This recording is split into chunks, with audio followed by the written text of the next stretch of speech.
بسم اللہ الرحمن الرحیم۔ اللہ کے نام سے شروع جو بڑا مہربان نہایت رحم فرمانے والا ہے۔ السلام علیکم، امید ہے آپ اور آپ کی فیملی خیریت سے ہوں گے۔ کیا آپ نے آج درود شریف پڑھا؟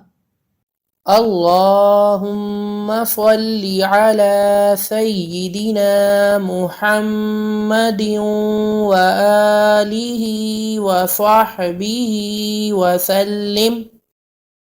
برائے مہربانی حوصلہ افزائی کے لیے سبسکرائب ضرور کر دیں۔ جزاک اللہ خیرا۔ اگر آپ نے ابھی تک ویڈیو کو لائک نہیں کیا تو آپ سے گزارش ہے کہ برائے مہربانی اسے لائک ضرور کیجیے۔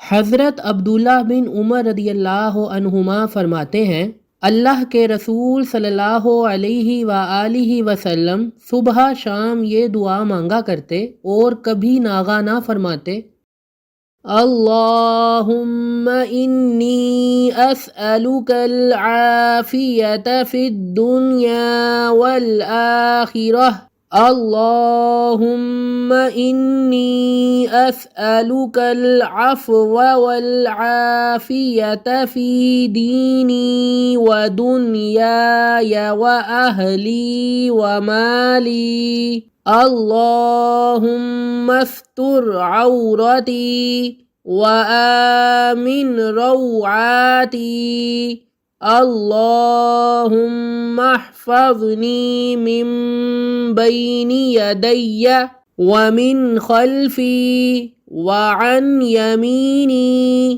وعن شمالی ومن فوقی وأعوذ بعظمتک ان اغتال من تحتی۔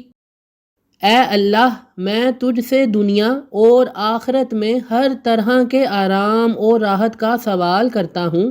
اے اللہ، میں تجھ سے معافی اور عافیت کا طلبگار ہوں، اپنے دین اور دنیا میں اور اپنے اہل و مال میں۔ اے اللہ، میرے عیب چھپا دے، مجھے میرے اندیشوں اور خطرات سے امن عنایت فرما۔ یا اللہ، میرے آگے، میرے پیچھے، میرے دائیں، میرے بائیں اور میرے اوپر سے میری حفاظت فرما، اور میں تیری عظمت کے ذریعے سے اس بات سے پناہ چاہتا ہوں کہ میں اپنے نیچے کی طرف سے ہلاک کر دیا جاؤں۔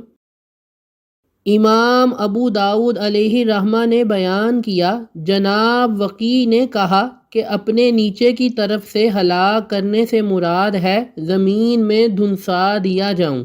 یہ حدیث سنن ابی داؤد کتاب الادب سے لی گئی ہے، جس کا حدیث نمبر 5074 ہے۔ پیارے مسلمانوں، یہ دعا ہمیں سکھانے کے لیے تھی تاکہ جب ہم اسے پڑھیں تو ہمیں دنیا اور آخرت کی بھلائیاں عطا ہوں، اور نہ صرف ہماری بلکہ ہماری اولاد، ہمارے مال کی حفاظت بھی اللہ تعالیٰ کے ذمہ ہو جائے، کیونکہ جب کوئی چیز اللہ تعالیٰ کی پناہ میں آ جاتی ہے تو کوئی بھی شے اس چیز کو کسی بھی طرح کا نقصان نہیں پہنچا سکتی۔ اور اس دعا میں ہر طرح کے وہم اور اندیشے کو بھی دور کرنے کا آسان نسخہ موجود ہے۔ اپنی خطاؤں سے معافی اور انہیں صیغہ راز رکھنے کا بھی عمل ہے تاکہ انسان اچھے اعمال کی طرف لوٹ سکے۔ امید ہے آپ اسے اپنے روزمرہ کے معاملات میں شامل کریں گے۔ یہ سب مسائل آپ کو سکھانے اور آپ کی معلومات میں اضافے کے لیے بتائے جاتے ہیں۔ برائے مہربانی اپنے عزیز و اقارب اور حلقہ احباب میں بھی یہ ویڈیو شیئر کریں تاکہ آپ سے منسلک سب افراد فائدہ حاصل کر سکیں۔ اگر آپ کوئی سوال کرنا چاہتے ہیں یا اسلامی مسائل کے بارے میں رہنمائی چاہتے ہیں تو ضرور رابطہ کریں۔ اللہ پاک آپ پر ہمیشہ مہربانیاں فرمائے۔ آمین ثم آمین۔